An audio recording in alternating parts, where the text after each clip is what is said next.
What's up, YouTube? I gotta do the wheel bearing on this Subaru. This is a Subaru Crosstrek 2013 model. This is the left rear, and I've already done some checks to determine that this is the side that's bad. There's a lot of videos that you guys could see that show you how to diagnose a bad wheel bearing. It's a lot of different ways to do it. Sometimes it's very obvious actually, where you could just rock the tire and you could see the movement in the tire and you know it's the wheel bearing. There's other tests where you have to drive the vehicle and you listen and you check it like that. So I'm gonna be doing this one, and for starters I gotta remove the caliper and the caliper bracket. Now I'm gonna remove it all as one piece, and I'm just gonna use a C-clamp or G-clamp, whatever you wanna call it, and I'm placing it on the caliper, one end on the back of the caliper. The other one I'm gonna put it against the outer brake pad. And this is what the setup looks like. Seats on the back of the caliper. The front side is against the brake pad. And as I tighten it, it pushes the piston of the caliper. Pushes it in, which allows me to have a lot of play. Now to remove the bracket, there are two bolts. You got an upper bolt right here, and down on the bottom right here there's a lower bolt, and this is actually a 14 mil.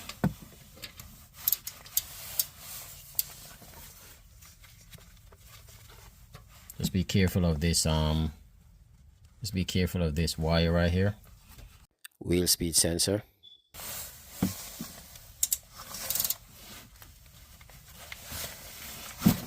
Crack that loose. Take this off. Same thing goes for the lower one. You can see the brackets moving already. Now once both bolts are out, the whole thing comes off. And I'll just take it, put it up top, let it sit there for a little bit. And I'll just use one of my hooks. You don't have to use one of these hooks if you don't have it. Could actually just use a wire hanger, and just find a spot where you could hook it, pretty much hooking it in, and hook it on the spring so that it doesn't fall. The next thing is removing the rotor, and there's a, I can't recall what's the thread pitch, but it has two access holes right here, one here, one here. If I rotate it, you could see the other one.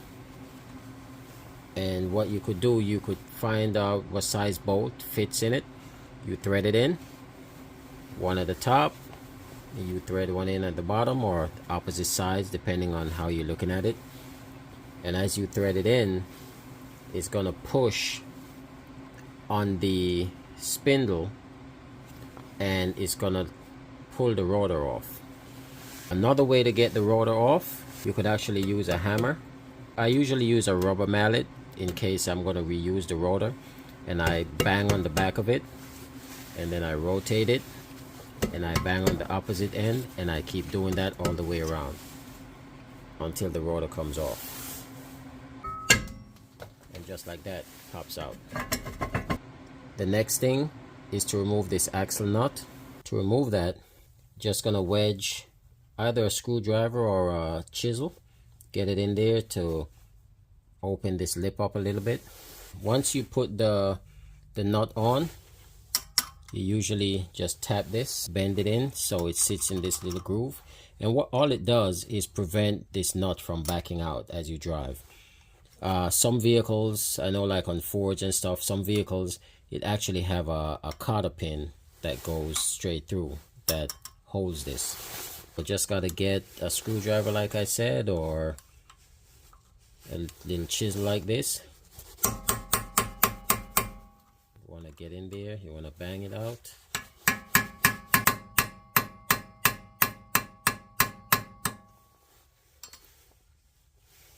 And you just want to get it over this groove. You get your axle socket, and this is a 32 mil. Have it on an impact gun, just like that. Push the axle in, moves, so I know we're good. So that way I know the axle is not frozen inside or rusted inside. Now at this point, come around to the back, there are 4 bolts that holds the wheel bearing in. So we have 1 bolt here, 2, 3, and 4. Now these bolts are 14 millimeter. I just have an extension on it right now and a swivel head.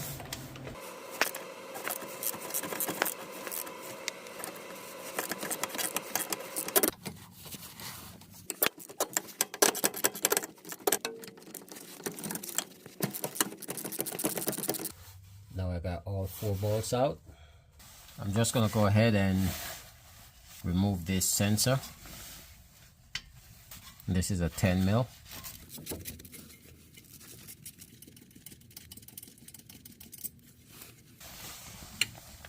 And I'm just using a screwdriver to gently pry it off.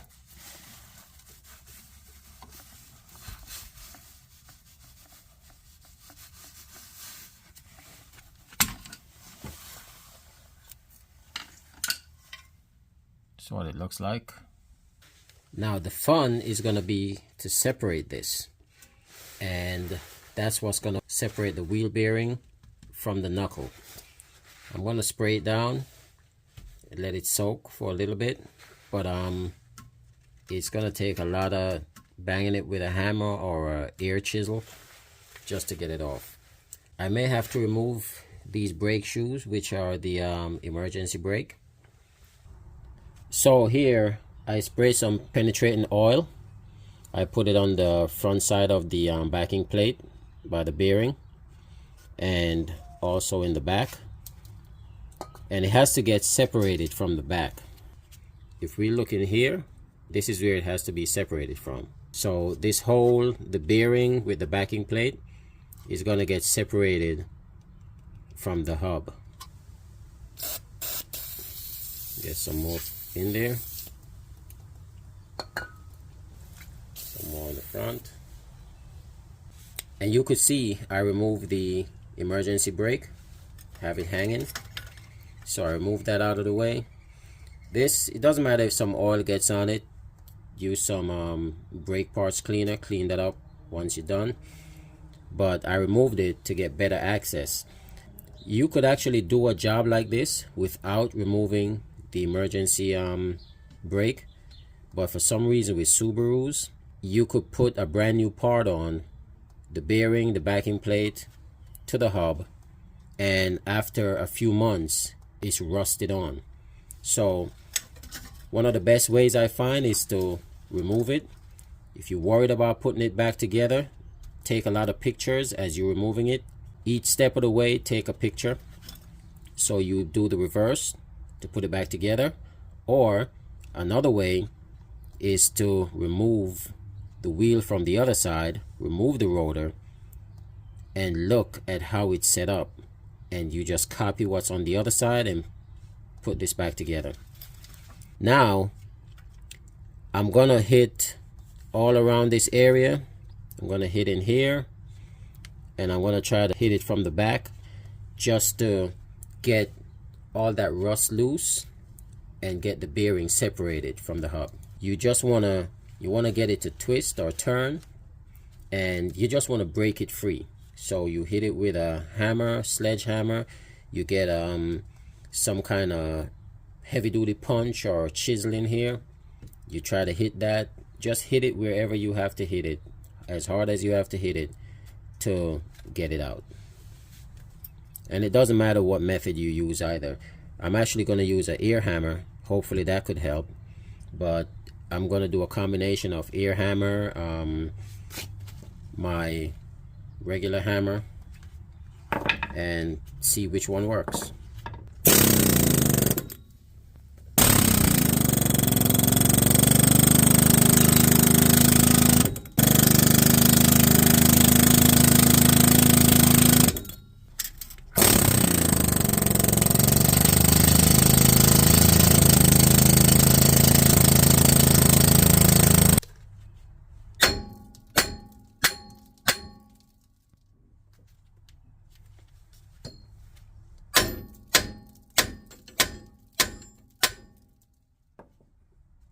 And like I said, it's just different combinations.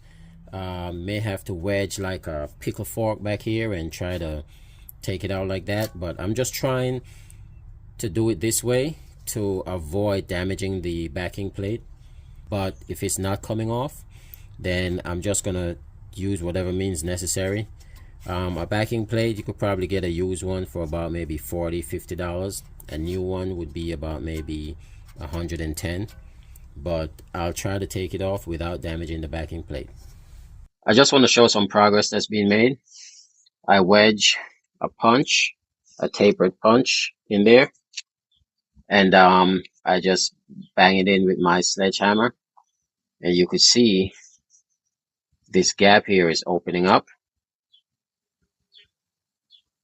So I'm just going to keep doing that, open it up a little bit, and as I open it up more, I spray some more penetrating oil in there to loosen up the rust, and that should take it off. You can see here I got some more separation in there, and that's just from using the punch to separate it, to open it up.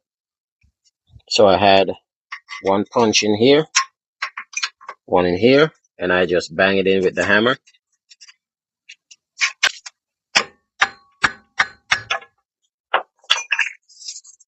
And there you go, it came right off.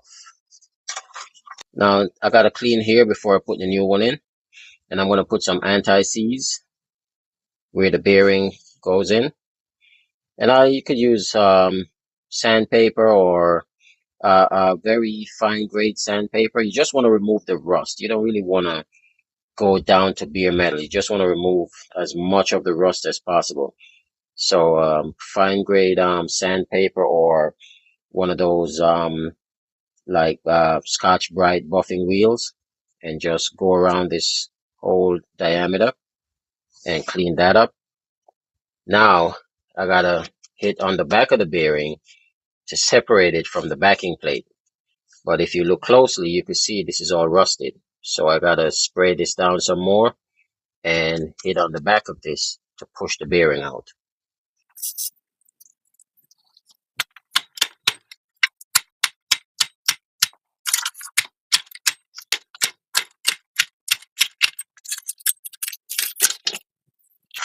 And this is your bearing. Since it was on the vehicle, I felt it, but just by turning it, I could feel the roughness. Now it's just to clean all this up, and wherever there's a mating surface, so wherever the bearing touches this area, I'm gonna put anti-seize on the new one, attach it back to the back plate, put everything back on the vehicle, and torque everything down. And here I put the anti-seize. I got it on the splines. I got it around here where the backing plate actually touches. I put some on the bearing around here. I did not let it touch this section, so avoid this section. You could put it up to you could put it up to this line. Don't let it touch this surface right here. This ring is what reads the wheel speed sensor, so just try not to let anything get on this ring. And at this stage, it's just to put both of them together like so.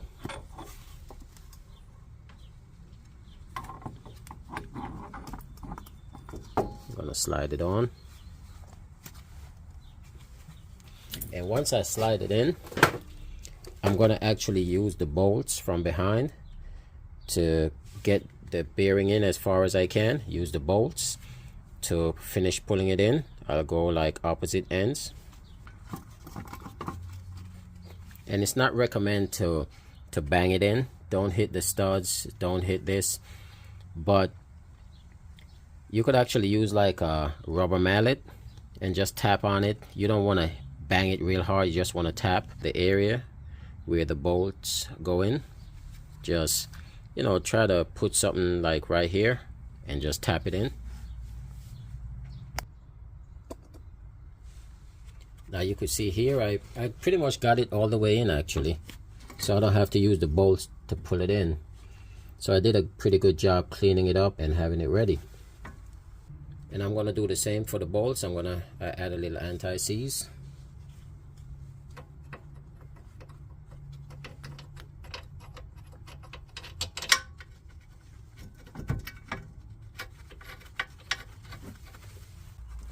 Get that one catch and go around the other three, catch those and torque those in. Now once everything is buttoned back up, I'll just show I put the e-brakes back on.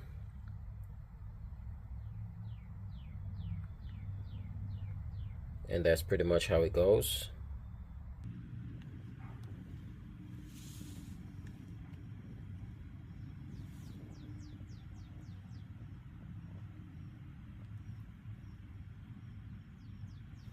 From this point, the axle nut is, according to my spec, the axle nut is 177 foot-pounds. And when you go in the back, the 4 bolts that holds the bearing in, those bolts are 48 foot-pounds. And another quick thing is putting this back on. If you've done rear brakes before, you could get it off without damaging the plate. But if this is like the first time someone's trying to do something like this, I would suggest order the backing plate, because what happens is when you're taking it off, if this area gets damaged or any part of it gets damaged, when you put your rotor on and you turn your rotor, you're gonna hear it scraping. Now you could cut it away. If you have a grinder, you could grind it down, but if you don't have all of that, just order a backing plate and the bearing. If you're gonna reuse your backing plate like what I did, just be careful. I had a few nicks in it, but I was able to straighten it out, and I put the rotor on, turn it, and no noise. Thank you for watching. Please don't forget to like, share, and subscribe.